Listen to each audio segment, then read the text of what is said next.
Blog Talk Radio, the world's largest online radio network. Welcome back to Authors on the Air. I'm Ann White, co-host, and I'm with my sassy co-host, Pam Stack. And today we have a wonderful guest. We've both been so excited, but I am going to let Pam introduce that guest. Before I turn the microphone over to Pam, I'd like to let you know where you can find us. You can always find us on Facebook, facebook.com/Authors on the Air. And please friend us when you go there, and we love to give away books. We like to promote our authors and show what they've written. It's a fun place to be. The other place you can find us is at our website, www.authorsontheair.com. There you'll see our blog and bookstore. Every author we have interviewed, we read their books, we blog about them, and their books are available for you to purchase if you love them. So now, without further ado, let me turn the microphone over to that sassy co-host of mine, Pam Stack. Hey, Pam, how you doing today? Hi, and thank you for that nice introduction, and welcome to you, my smart co-host. Happy Friday. Thank you. So, I also want to let our listeners know that they can find our interviews now, and we are proud to say, on youtube.com for books. If you don't find us anyplace else, you can go there. We have several of our interviews are now posted on the new site for youtube.com. I want to get That's to like the making prime time live, isn't it? Like prime time live. It is. I know. Pretty cool. It is. It really is. It's so cool. You know, Ann, I have been talking about this author since you invited me to join you in Authors on the Air. And as a matter of fact, when I first started Facebook years ago, well, not years ago, but when I first heard about this author, I was absolutely gaga over his books, but upset that I couldn't get them in here in the United States. So I wrote to this author and I said, I really want to read your books. And lo and behold, a package arrives from Scotland, autographed, from the one and only master of the thriller, Sean Black. Please, listeners and fans, welcome Sean to our show. It's very good to be with you both. And it's lovely to be with you, too. Lovely to be with you. Friends, Sean is coming to us live from Skype in Scotland, where he lives. Thank you so much for taking the time out to be with us today, Scott.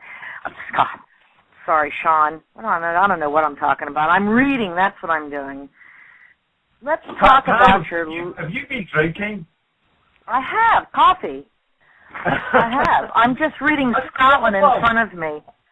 Let's talk Devil's Bounty, the fourth in your series of RyanLock books that I'm absolutely in love with. Can you tell us about Devil's Bounty, or should we go back to the beginning at lockdown?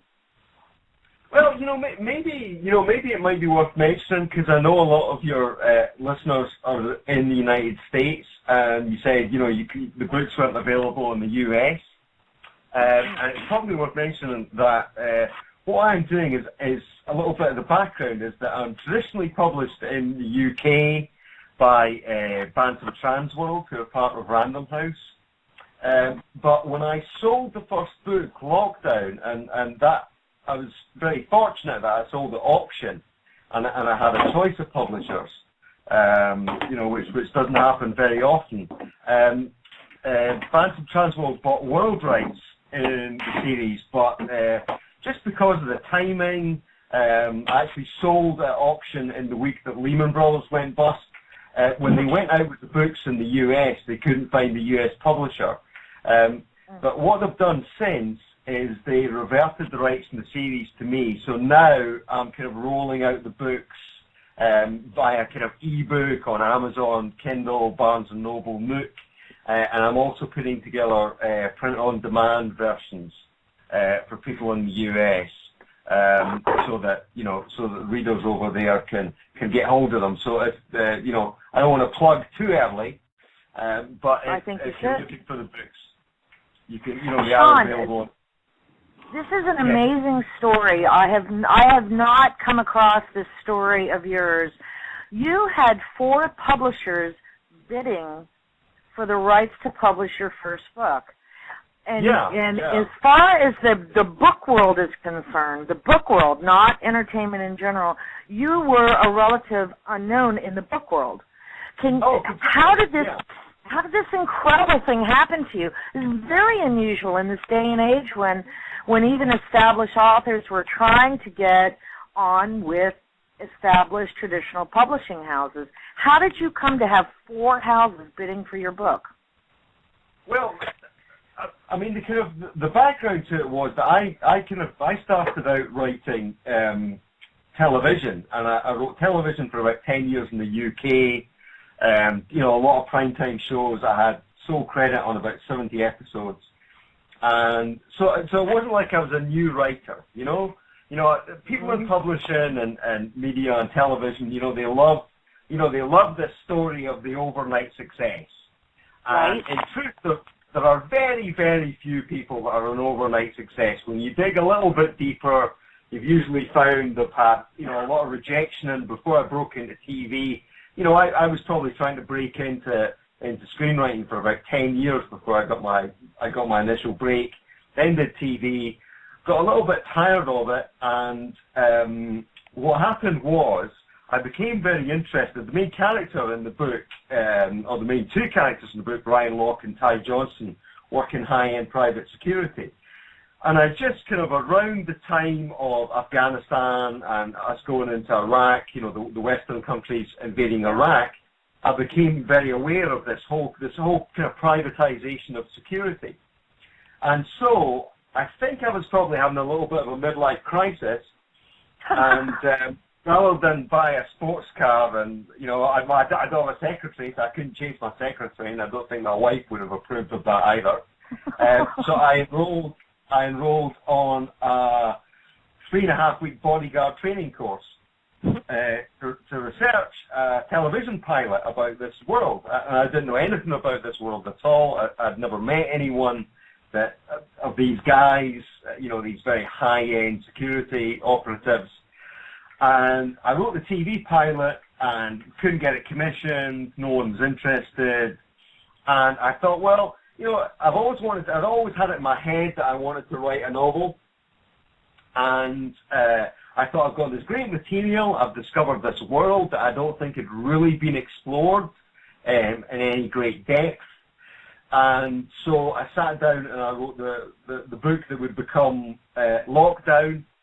And after all those struggles of 10 years trying to break into TV and 10 years writing TV, I guess, and I kind of want to emphasize that in case anyone thinks, what a kind of blowhard, or, it was actually, once I finished the book, it was actually fairly straightforward. I had about 3 or 4 agents who wanted to represent the book. I went with an agent called Luigi Bonomi, who's a very, very good agent. He's not my agent now, but an excellent agent, very charming guy. And he just sold Matt Hilton's 5 books of Matt Hilton's Joe Hunter series for £800,000. And he offered to represent Lockdown, and he was kind of, he's a great agent. So I went with him. And the rest, as they say, is history. Now, is it true that when you first wrote Lockdown that you threw away the first copy that you wrote? Yeah. I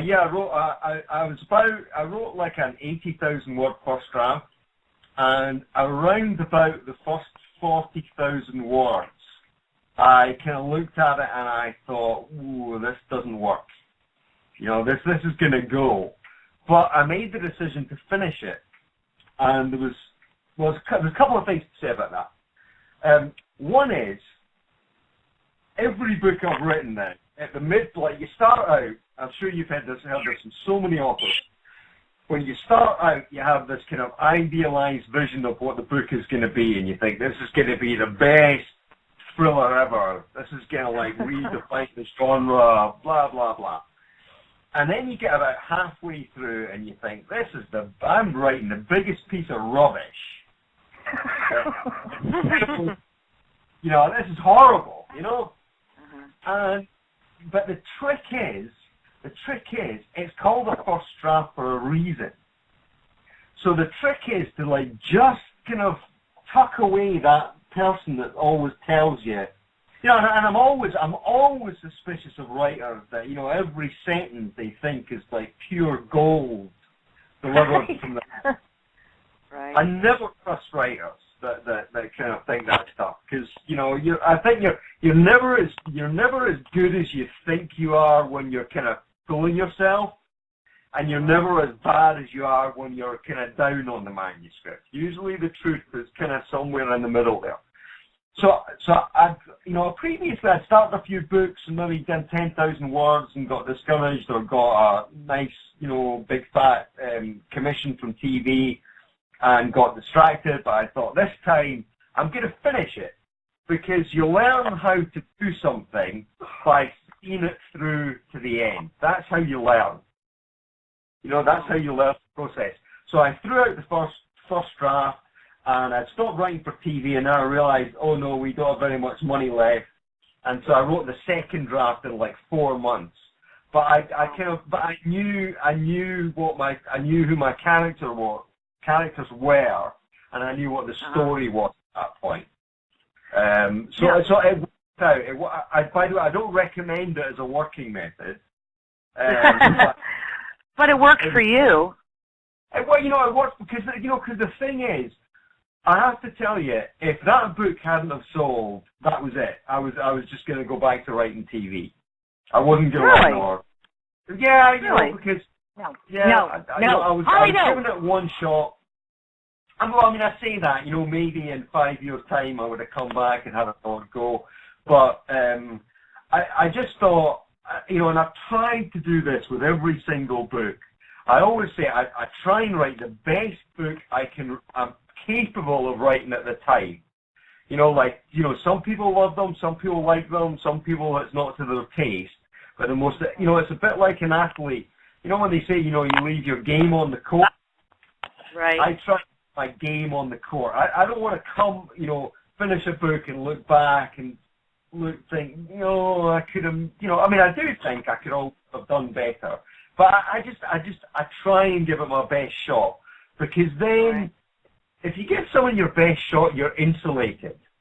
You know, because then if someone comes along and criticizes it, well, you say, well, look, I did my best. Okay. You know? Okay. Well, you know something, Sean? It seems to me you are very intimately in contact with this character. If you would, could you please tell us a little bit more? I know you spent a month in Wales and in the Czech Republic doing this close protection course and firearms training.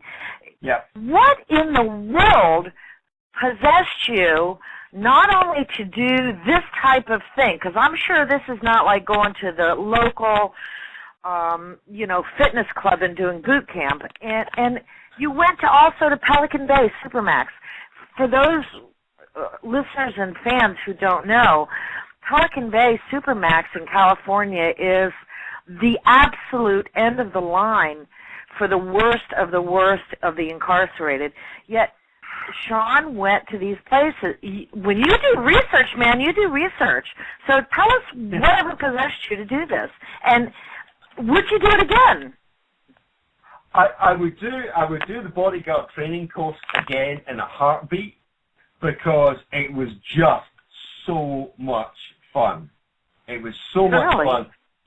We did 4 days on a disused airfield in England, where we learned driving skills. So you learn, you know, basically all the stuff you see in the movies, like how to fishtail someone off a road, how to run, how to ram through a roadblock of other vehicles, as opposed to crashing into a roadblock of vehicles, how to J-turn, and the way that worked was the guys who were running who were the instructors, who basically have the same background as my main character, although my main character's American. The guys that taught me were former members of the Royal Military Police Coast Protection Unit. And when it comes to coast protection and bodyguarding, they are the guys. You know, like the guys. Sorry, go on. Let me just interrupt you just for a second, Sean. for you to explain to anyone who doesn't understand what close protection is, because it is a very specific type of protection. Now, the Secret Service does this, don't they? Yeah, exactly. Okay. Yeah, these guys are the kind of, I guess, the British military version of the Secret Service. Okay. If you notice, to digress slightly, if you look at close protection run by government departments in the UK, you know, you have like diplomatic protection, royal protection, and that's like the guy who was stupidly allowed someone to take pictures of Prince Harry playing strip village. You've got those guys. The guys that taught me, I can absolutely guarantee you, if they'd been looking after Prince Harry, that situation would not have taken place. They have, they're military guys, they're Royal Military Police. In the house. And, as such, basically their job is to protect, for instance, one of my good friend of mine now. So, for instance, he did like 9 months in Sierra Leone when there was civil war in Sierra Leone, and his job was to protect the British ambassador in Sierra Leone. So they work, they work frequently. He's looked after members of the royal family. He looked after the British Secretary of State in Northern Ireland before the peace process, when things were still very, very dangerous there. So these guys who work in very, very high risk environments. Come on. And so the key to what they do is they have to be able to kind of blend into the background and allow what the person they call their principal, the person they're protecting, to go about and do their job uninterrupted. But they also have to be incredibly kind of aware of the environment. And if stuff does hit the fan, they need to be able to get that person out of the situation, or in extreme situations, they need to be able to. They have a wonderful phrase for it. They call it giving someone the good news, and that basically means you're going to take them out of the picture. Now, how is this different from Pelican Bay Supermax? When you went to, you went and had this training, but you went to Pelican Bay.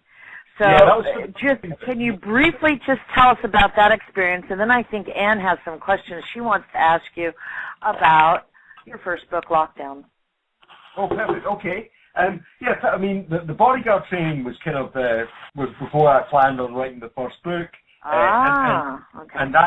that gave me my kind of insight into my characters and the world these guys operate in. And the reason I thought it was a TV series and then later would make a great series of books is that the people that operate in this world deal with all sorts of situations, and very often they're people you'll go to in the private sector when the police can't help you. In the third book, Gridlock, there's an adult film actress who's been threatened. And the LAPD, and my brother-in-law is lieutenant in the LAPD. And the LAPD don't offer those kind of that kind of close protection service to private individuals. So if you're in a situation, that's who you turn to. So that was the bodyguard training. Pelican Bay came in because the second book is set in Pelican Bay, and the main character goes undercover to protect a prisoner who's about to turn federal witness against some of his fellow Aryan Brotherhood gang members. And I just wanted to go because I just kind of like to get under the skin of a place. You can read books and you can watch documentaries, but there's nothing like the experience of stepping through those gates and stepping onto the yard at Pelican Bay to really get a feel for it. And the reason for that is that I want the books to be as real to the reader as they possibly can. And also, any excuse for me to leave the house, because I spend most of my time. That's funny. Excuse me. Anne, I'm sorry. Go ahead. Right. You know, when you were in Pelican Bay, Sean, that was for Deadlock. Is that correct? Yeah, that was for the second book in the series. Okay. Let's back up just to lockdown. Would you let our listeners give us the elevator description of what lockdown is? What kind of problem or challenge did RyanLock find himself in? I actually had to think about that for a second, because anytime anyone I'll give you a asks clue. Me, yeah. No, I've got it. Anytime anyone asks me about the more than like one book back, I'm like, oh, what was that about? He's in lockdown. Ryan and his kind of business partner, Ty Johnson, who's a former U.S. Marine, or rather retired U.S. Marine. There's no such thing as a former U.S. Marine, retired U.S. Marine. They're looking after the CEO of a large pharmaceutical company, biotech company, that's been targeted by animal rights activists. And so they're providing private security for the CEO, and they discover there's an assassination attempt on this person at the start of the book that goes very badly wrong. There's a massacre in Midtown Manhattan, and that leads them to investigate kind of what's the real reason behind this tension between these two sets of people, and it takes them into this kind of corporate conspiracy. So it's probably actually a little bit more topical now in terms of corporate culture and corporate conspiracy than it was when I wrote it. Yeah, no, it's very topical. In fact, I just read it recently, and I found it so. One of the things I wondered, too, with RyanLock, how did he turn out to be American? Well, that's a really good question. So, originally, when I wrote the first draft, I wanted him to be Scottish, but Ryan didn't want to be Scottish. Like, imagine that. As soon as I don't know why. I don't know why. It was just one of those weird things that I started to write this character, and I noticed when I started to write the dialogue that he was American, and it was the same with, Ty even more so. Just as soon as I started to write Ty, and particularly when I started to write scenes with those two characters in, those are like that's the easiest stuff for me to write. I could write my old editor, who also was she was Tess Gerritsen's editor, Dennis Lahane's editor. I was very, very fortunate to have her for the first three books. She used to give me a kind of telling off, because she'd say, I always know when you're kind of coasting because you just write Ryan and Ty chapters, and because you obviously find it so easy to write the banter and the dialogue between the two of them. So Locke just decided that he was American. It's just one of those strange things. Sean, that brings me to a question. Since Locke was able to make this decision, when you decide what your story is, do you plot it out all the way to the end, or are you surprised with what happens as you get there? Do the characters sort of take you on the journey, or do you take them? No, I'm kind of in the middle. I think a lot of writers, they talk about being a plotter or a pantser. Mm-hmm. Like flying by the seat of your pants. What I usually do is I start out with, I've got a broad idea. It might even only be like half a page, like beginning, middle, end. And I kind of, and very often I'll just kind of look at, I'll either think, what would be, a lot of the books will start out, especially Deadlock and Deadlock in particular, where I thought, what would be a really, really difficult job for someone in close protection? So in Deadlock, you've got to keep, you've got 3,500 of the most dangerous inmates in America inside Pelican Bay, and one of them is going to be targeted. 3,499 of them want to kill one of them, but he won't go into protective custody. So how do you keep him alive? So very often it's like, take your characters, put them in a corner, and I think that's where a lot of thrillers kind of don't work, is if you make it too easy for your main characters. Give them just a really difficult situation, and then they have to work it out. but I generally have a broad idea of where I want to get to, but sometimes it'll change over the course of the book. Mm-hmm. Your characters might come up with a different idea. Yeah, and I know before we kind of, I came on air, we're discussing there's a big twist near the end of Gridlock, the third book in the series, and that really was something that kind of happened. I mean, I kind of thought about it. But it was only really, I think you just have to trust your story and trust the characters and trust your kind of creative unconscious to make the right decision when you get to that point in the book. So I do have a broad idea of the story I want to tell, but I like to, if I knew every single detail, I would be so bored that I would never finish the book. Sean, I want to ask you about your characters since you're speaking about them. I've often heard you say or read when you've said that Ty Johnson is as important to the story as RyanLock, that the story is about those two main characters. Does that still hold true for you? Do you still feel that way? Yeah, I mean, absolutely. And after book 4, Devil's Bounty, when I get around to writing the next book in the series, it's going to be a book that's going to be more about Ty. I think Ty's going to feature more. I just love writing Ty. I mean, he's like this 6'4" African American retired Marine. He's a real bad boy. He's very unpolitically correct. I think he's got a little bit of a soft center, but he's one of those guys. I mean, I've met guys like him. I lived in America for quite a period of time. I'm naming no names, but I've certainly met guys like him. And he likes to think he's a bit of a player, and which makes it funny. I think and also they've got that. Lock and Ty have the dynamic that I have seen so much with people who are in the military, either in the in the British military or the American military, that because they deal with things that most of us thankfully don't have to deal with, and they see things that most of us don't have to see, they tend to have a very kind of unpolitically correct, very dark sense of humor.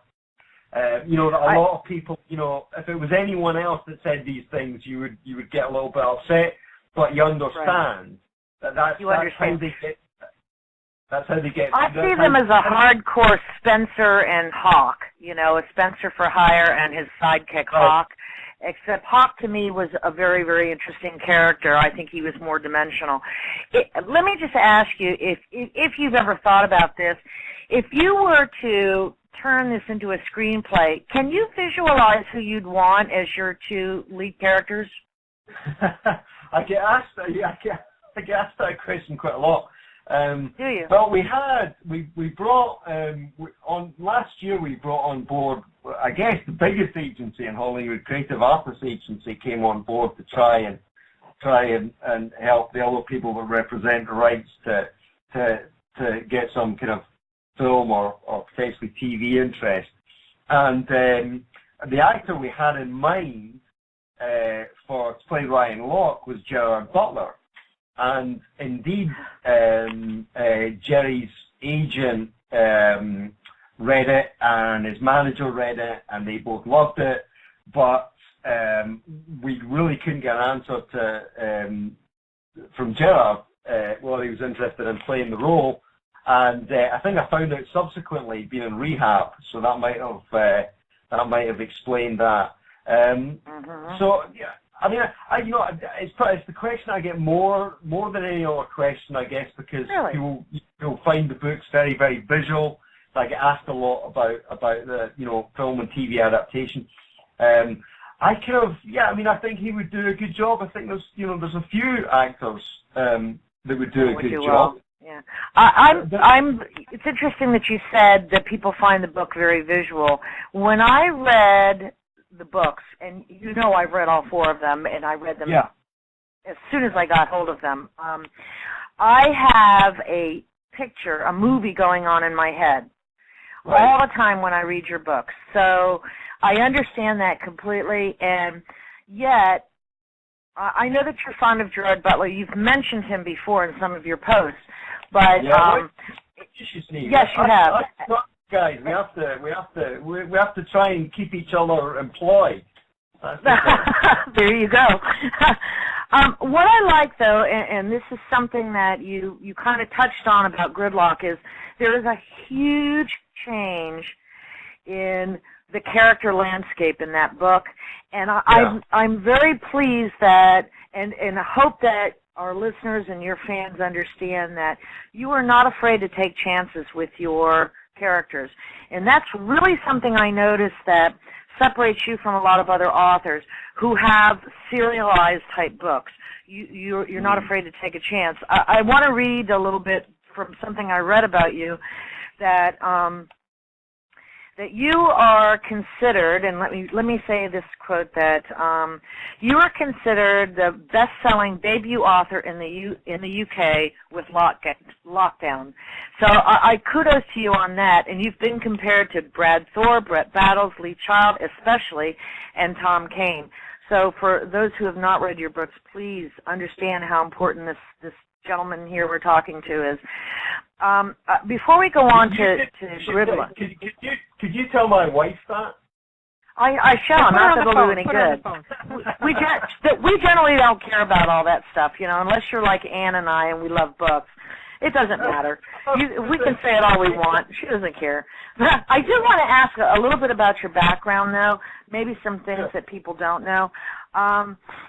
You graduated from Oxford, is that correct? Yeah. Well, I went. And you studied philosophy, politics, and economics. It's an interesting combination, and I can see how they interplay with things. Was your father an influence and an inspiration for not only your areas of study, but you have said that he was quite a prolific author himself. How did that play into your world? Yeah, well, I suppose it played into my world in a couple of ways. I mean, my dad was a remarkable man. He left school when he was 14. He was the eldest, I think, of 6.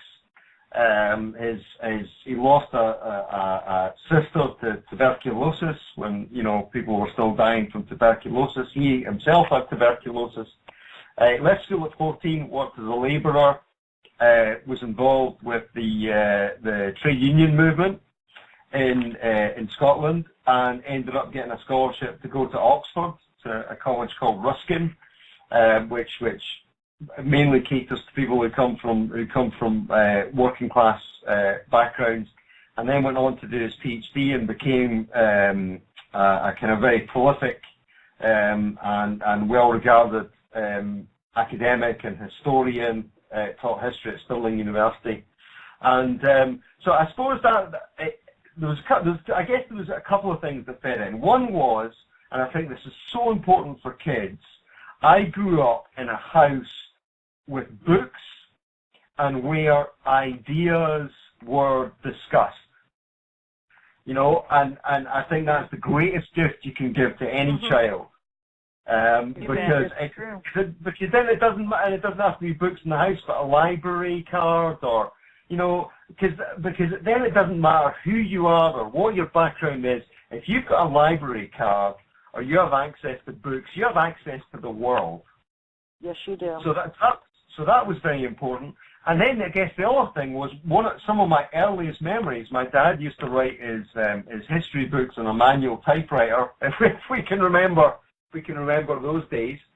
And so I can remember waking up in the morning, and he was a very hard worker, I think, because he kind of fought his way out of poverty, and he was so productive. So I can remember, as a child waking up, and what I would hear in the morning was him hammering away, and he was like me, he was like a two-finger typist, and him beating this manual typewriter into submission. So that was what I got from, he gave me those gifts. And also I have to say, when I wrote for TV, he was constantly on at me, when you're wasting your talent writing for TV, You know, and he was right in a way, because television's very ephemeral. You know, it comes and it goes. You reach a lot of people, but yeah. So you know, so I owe him a huge debt. And what did he think of Lockdown? I think he liked it. I mean, I'm not sure he read beyond that first book, because he wasn't particularly a big reader of fiction. But I know he was extremely, you know, he was extremely proud of me, and I dedicated that first book to my parents and to my maternal grandfather, who was injured in World War I. Wow. Sean, in reading about you, I found that you studied film in New York, and you have a master's in fine arts from Columbia. Yeah. And then after that, did you teach in New Orleans by any chance? Well, no, actually, when I was at Oxford. I think at the end of my second year at Oxford, I spent a summer and I taught for a short time in a housing project in New Orleans, and I also worked with, and I know this won't be popular with everyone who listens to this, but I worked with an organisation that opposed the death penalty in the Southern states, and my reasoning for that. Was, and I remain someone that's opposed to the death penalty, not because I believe that you know, it's not because I think that we should be soft on criminals, because I absolutely don't, and I understand the impulse behind it, but I think particularly in the southern states in the in the USA and in other parts of the world, there's been so many cases of people who've been proved to be innocent. I read about one this morning, in fact, on death row, and they tend to be African Americans, you know, and they're not represented properly. And I think there's something in our psyche where, when a terrible crime happens, especially against children, for instance, or you know, just an abominable thing happens, there tends to be a huge amount of pressure on the police to find someone, and I'm not impugning people in law enforcement. I've got many friends who work in law enforcement, but I think in those situations you find someone and you know, 2 and 2, and you try and make 2 and 2 add up. And you want people to be reassured, and I think if there was some magical way we could know without any doubt at all that someone was guilty, listen, of certain crimes, I'd strap them in the chair myself. I've got no problem with it. But the fact is, we don't have a good enough legal system, I think, to stand up. Right. When it comes to the death penalty, but I absolutely respect the fact that, you know, many people have a different opinion. Yeah.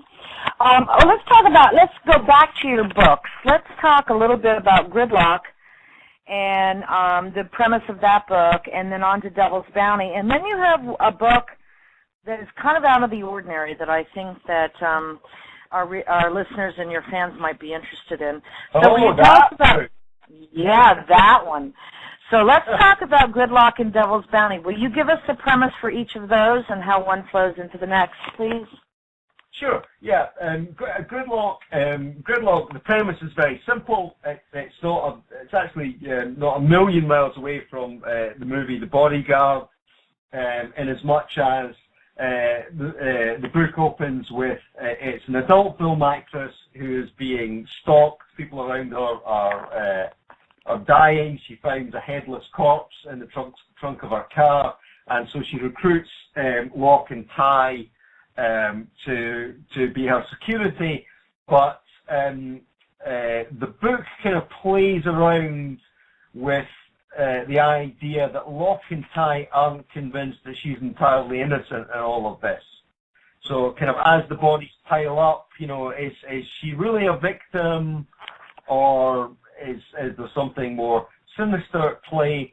And that was really a book I wanted to write because an area I'm kind of interested, not in a, I hasten that, not in a kind of prurient sense, but I guess since I became a dad and I have a daughter, just this whole kind of world we've moved into of, everything is sexualized now, especially for young girls and young women. And so the book I read before I read Gridlock, which really informed that book, was I read Jenna Jameson's biography. And it absolutely fascinated me, because when you peel back that world, believe me, there is nothing sexy. There is absolutely nothing sexy about the world of pornography. And I'm not saying it's not that I'm a prude about things, or that I don't understand that people are, especially men, are kind of, visually triggered by certain things. But I wanted to kind of delve into that world and into that type of, and into a woman who had certainly been a victim. I mean, no question has been a victim, as you find almost all of the young women involved in that industry are victims of some kind. I want to ask you one thing before you continue, Sean. Given your hands-on approach to research, okay, go ahead. Given your hands-on approach to research, since you were talking about the adult porn industry, did you do any research? There are no clips of me to be found on the internet if anyone's looking. Well, there we go. All right. That was more secondary. I mean, I think the main thing I did for that book was I read Jenna Jameson's book. I read a few other books about people that had worked in that industry. Yeah. That's as far as you went, huh? All clothes remained on. Yes, exactly. And actually, there's almost no sex in the book. No, I understand that. Yeah. I mean, it's fine, but it's actually not something I think I have a particular. It's not something I have a particular facility in. I think I write action very well, but sex is. I don't know. A number of times you read books and there's a sex scene, and it really it kind of does nothing. It doesn't advance the story. It doesn't tell you anything about the character. But having said that, it's very it's very popular these days. All right, and Devil's Bounty, I think which sex is has the always current. been kind of popular. So what? I think sex has always been kind of popular, but anyway, let's carry on. Well, it's popular, all right, but is it relevant to the story, I think? I know. Yeah, right?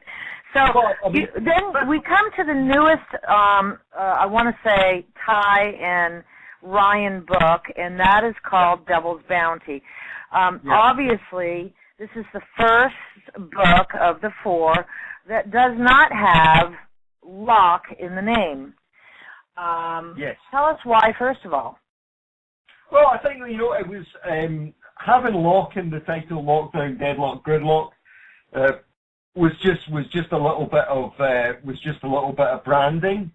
So it meant that it was a kind of slightly cynical marketing ploy, in as much as people would look at the books in stores, in the UK or Germany or Russia or well, certainly in the UK, not in translation, and they'd immediately know it was part of the series. And I think we just, with Devil's Bounty, I've had so many kind of joke titles suggested to me. My daughter still thinks I should write a book set in Jamaica called Dreadlock. And I just felt we should, it was a good time to kind of move away. And because of the twist at the end of Gridlock, it just seemed like we wanted to take I was taking the characters in a slightly different direction. I mean, Devil's Bounty is probably the darkest book.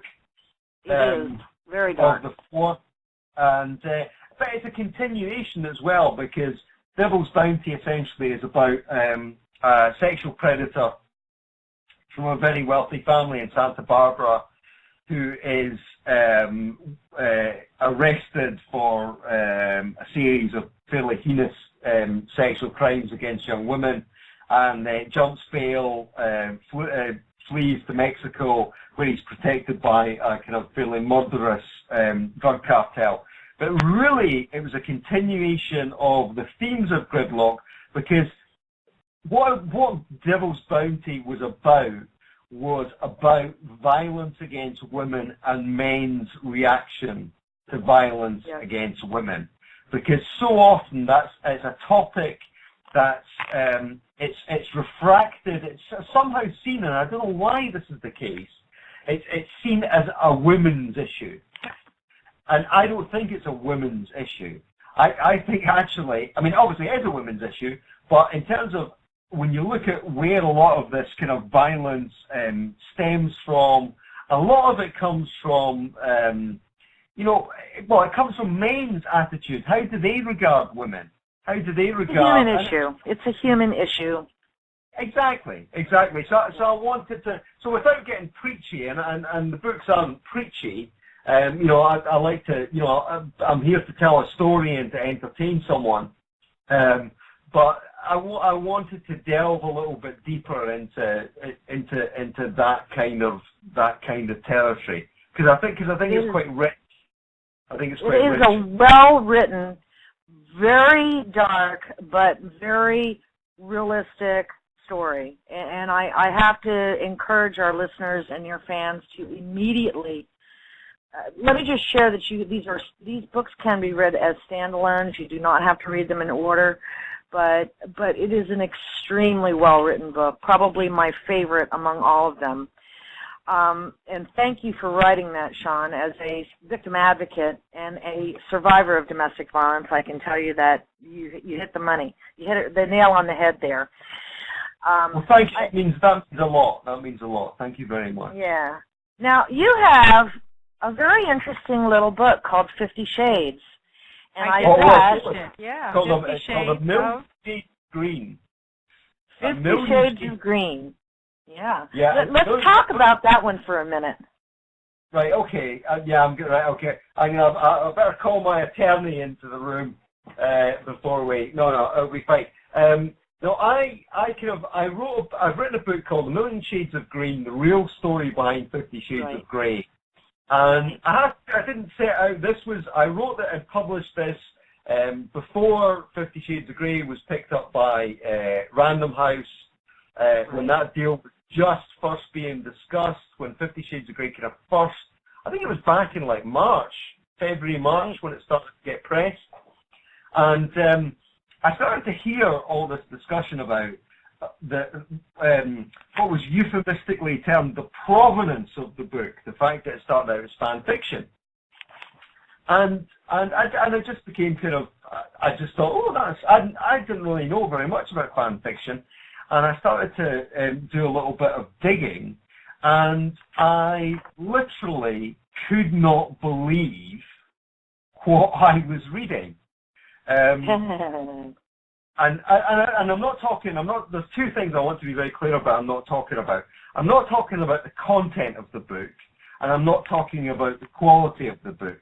I'm talking about the fact that we have had an author who wrote a piece of fan fiction called Master of the Universe, using Stephanie Meyer's characters by name, Edward and Bella, set it in an alternate universe, so there was no vampires, but took those characters and then decided that it was ethically acceptable to take that book, to do what they call in fan fiction circles, this isn't my phrase, I stress, this is what they refer to it as.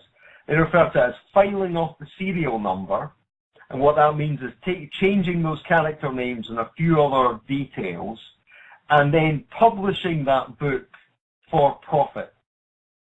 and I still can't believe it. I still can't believe that Stephanie Meyer. I have my suspicions as to why she hasn't, and I don't blame her for not getting involved. But I still can't believe that there hasn't been legal action against a civil suit against Erica Leonard, E.L. James, for the publication of that book. Because it seems it's not plagiarism. That's the thing. Everyone says, "Oh, you're saying it's plagiarism." I'm not saying it's plagiarism. Clearly, it's not plagiarism. But certainly, there are intellectual property issues, right. Surrounding that book.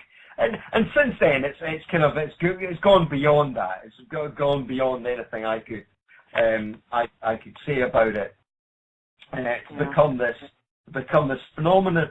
But I think the one thing it has pointed up, just let me say very quickly, is that, and I really have not made myself popular with certain people in publishing for saying this, but publishers, talk about being gatekeepers, and cultural guardians, and then they buy a book that was fan fiction using someone else's character, someone else's intellectual property, and they publish it, and that seems to me to undermine, this argument that publishers are gatekeepers and cultural guardians, and it just makes me sad.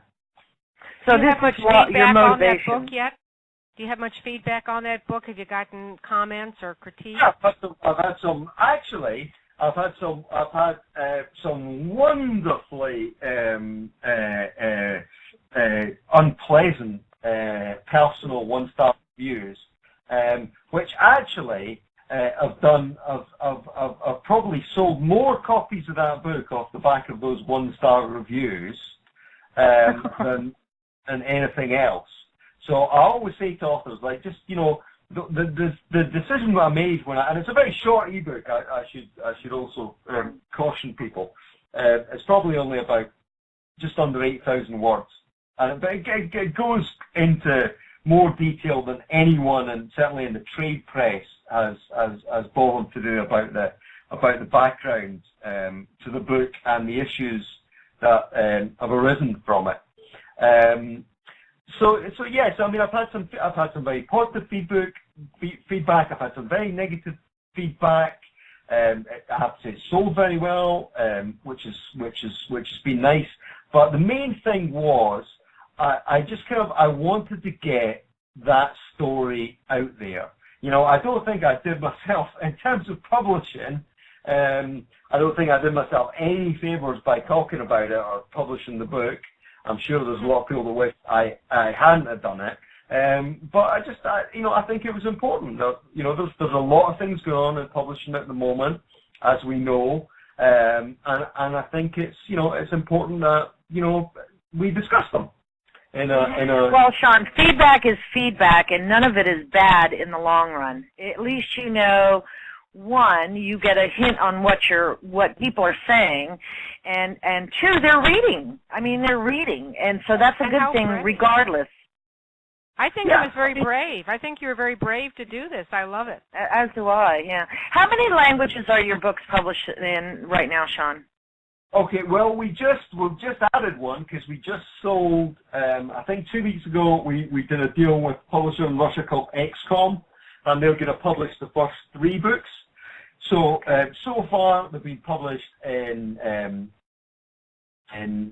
German. I think that there's 2 books. The first 2 books are out in German now, and also in Dutch. And we're going to add Russian. And I'm just about to commission my own translation of Devil's Bounty into Spanish, because I think that's going to be a big market. Certainly there's a considerable Hispanic community in the United States that I think is very, very underserved in terms of the number of titles that are available for Hispanic readers in Spanish, although obviously most Hispanic people are bilingual, and so I think that should be available next year. So that's where we're up to with foreign translation. Well, you are a busy man. You're bicontinental. I understand that you often go to LA because your wife's family is is there. What do you do on your off time? I know you're a golfer, aren't you? Yeah, I play golf. I play golf. I watch soccer. I'm a big soccer fan. I have to say, apart from like the odd bodyguard course or Krav Maga weekend or, day inside Pelican Bay, like most authors, you get the books done and you get the business done by having a pretty boring day-to-day life. That's the secret. Your life doesn't sound that boring, though. You're a busy man.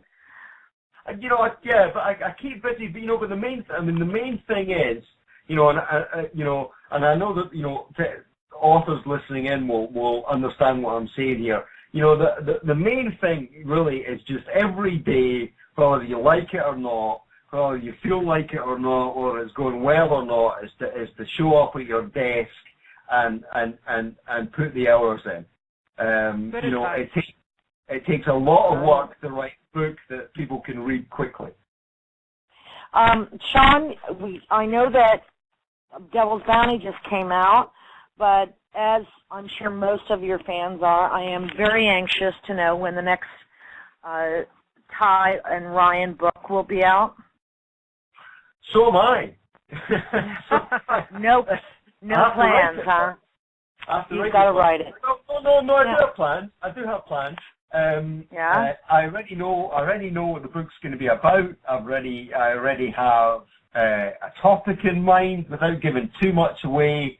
I want to deal with an issue and a theme and a story that arose recently in the US that made me extremely angry, relating to not actually themes that aren't that different from Devil's Bounty, but also relating to sports, and you could probably make an educated guess as to what I'm talking about. And so that's going to be the kind of, not that story per se, but that territory is going to be that's I want to deal with that.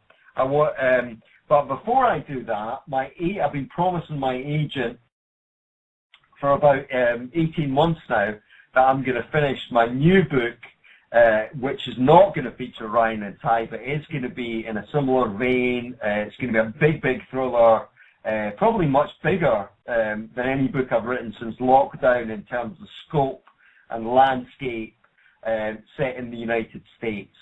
So I have to write that. So I have to write that book first and kind of get it, because otherwise my various agents are not going to leave me alone until I do. And so I'm going to write that book, and then I'm going to be back to writing more Ryan and Ty. Wonderful. I have to tell you, this has been such an honor for me to have a chance to talk to you. And I'm thrilled that you opened up to tell us so many different things about you and your life and your father. Rest in peace. And you're just the most interesting guy, Sean, and I can't thank you enough for coming on with us. And I'm looking forward to all the books, regardless of which ones you write. So I want to say thank you. Anne? Oh, this has just been delightful. Thank you so much. And, we'll call your wife and try to talk to her about your books. Yeah. Let her know how important you are, okay? Yeah. We'll give her a ring up and let her know. But you have a whole fan club. So, listen, anyway, this has been great. You go ahead. Well, thank you so much for having me on, and thank you for such great questions. Oh, Sean, thanks so much. And I guess maybe, hopefully, Anne will get to see you on her trip. And if not, we'll talk to you again soon, okay? Thank you, Sean. Thank you. Thank you so much. Have a good evening. Okay. Thank you. Bye now. Bye-bye.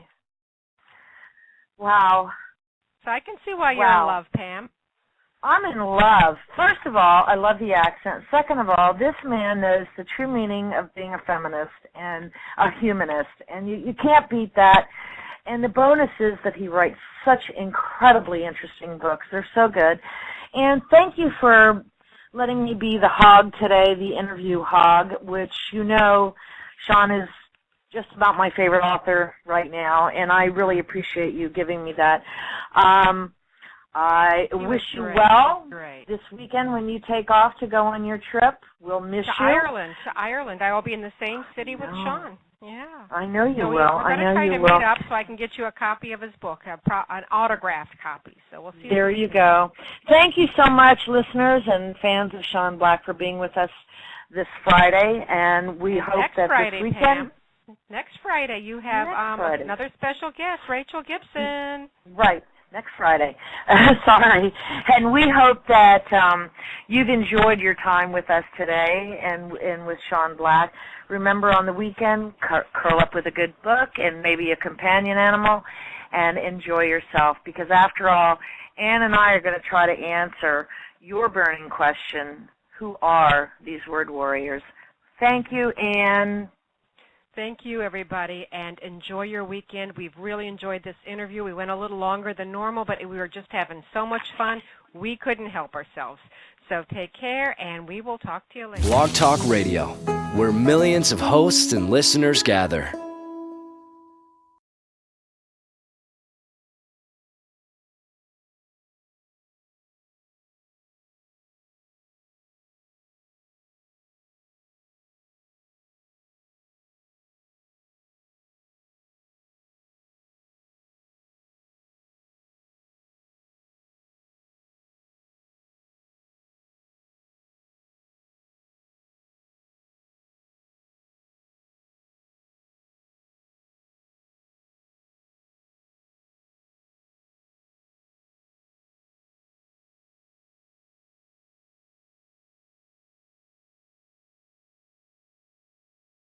I have been talking about this author since you invited me to join you and Authors on the Air. And as a matter of fact, when I first started Facebook years ago, well, not years ago, but when I first heard about this author, I was absolutely gaga over his books, but upset that I couldn't get them in here in the United States.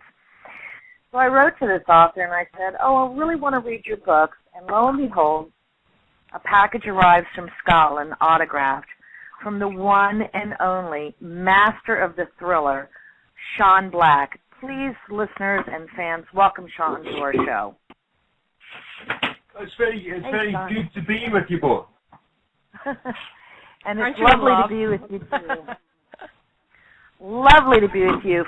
Friends, Sean is coming to us live from Skype in Scotland, where he lives. Thank you so much for taking the time out to be with us today, Scott. Sorry, Sean. I don't know what I'm talking about. I'm reading. That's what I'm doing. Let's talk about your... Have you been drinking? I have. Coffee. I have. I'm just reading Scotland in front of me. Let's talk Devil's Bounty, the fourth in your series of RyanLock books that I'm absolutely in love with. Can you tell us about Devil's Bounty, or should we go back to the beginning at lockdown? Well, maybe it might be worth mentioning, because I know a lot of your listeners are in the United States, and you said the books weren't available in the US, and it's probably worth mentioning that what I'm doing is a little bit of the background is that I'm traditionally published in the UK by Bantam Transworld, who are part of Random House. But when I sold the first book, Lockdown, and that I was very fortunate that I sold at auction, and I had a choice of publishers, which doesn't happen very often. Bantam Transworld bought world rights in the series, but just because of the timing, I actually sold at auction in the week that Lehman Brothers went bust. When they went out with the books in the US, they couldn't find the US publisher. But what they've done since is they reverted the rights in the series to me. So now I'm kind of rolling out the books via kind of ebook on Amazon, Kindle, Barnes & Noble, Nook, and I'm also putting together print-on-demand versions for people in the US.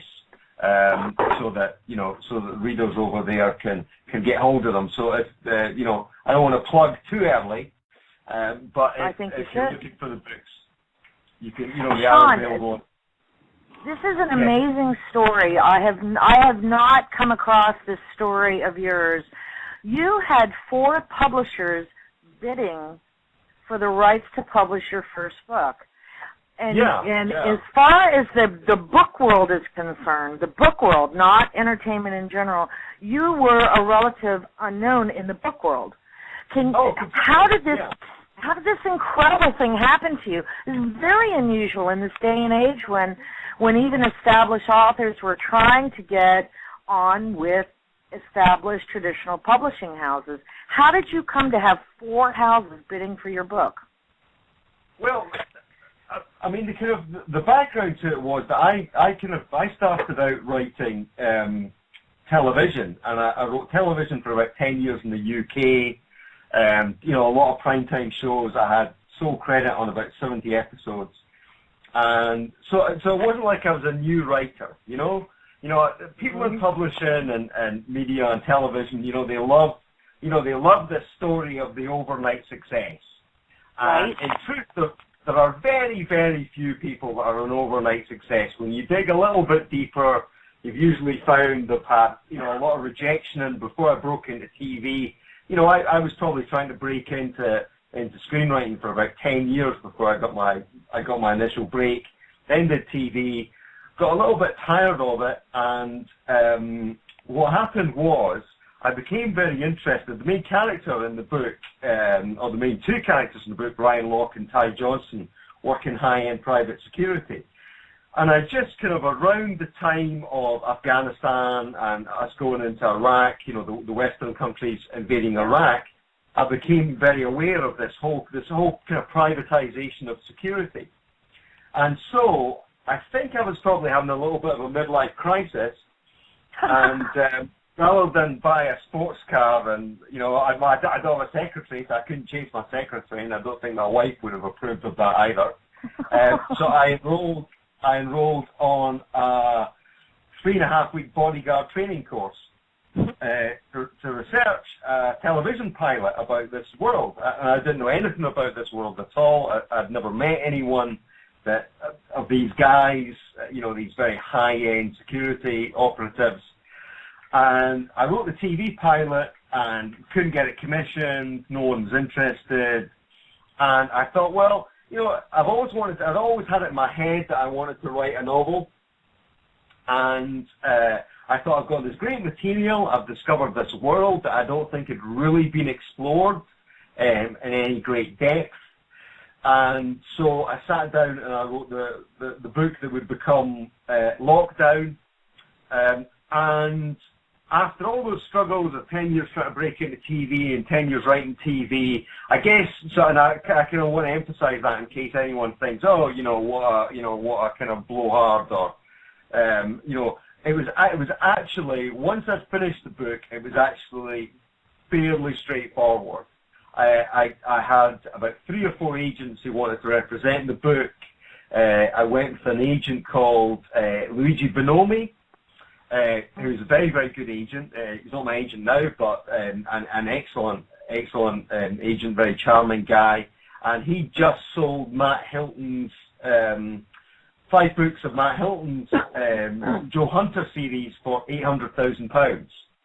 And he offered to represent Lockdown, and he was kind of, he's a great agent. Blog Talk Radio, the world's largest online radio network. Welcome back to Authors on the Air. I'm Ann White, co-host, and I'm with my sassy co-host, Pam Stack. And today we have a wonderful guest. We've both been so excited, but I am going to let Pam introduce that guest. Before I turn the microphone over to Pam, I'd like to let you know where you can find us. You can always find us on Facebook, facebook.com/Authors on the Air. And please friend us when you go there, and we love to give away books. We like to promote our authors and show what they've written. It's a fun place to be. The other place you can find us is at our website, www.authorsontheair.com. There you'll see our blog and bookstore. Every author we have interviewed, we read their books, we blog about them, and their books are available for you to purchase if you love them. So now, without further ado, let me turn the microphone over to that sassy co-host of mine, Pam Stack. Hey, Pam, how you doing today?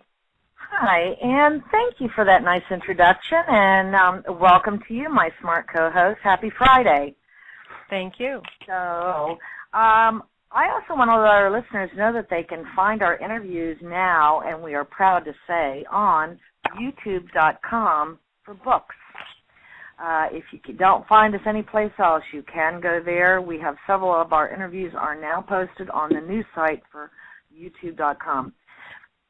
I want to get That's to like the making important Prime stuff. Time Live, isn't it? Like Prime Time Live. It is. I know. Pretty It cool. is. It really is. It's so cool. Anne,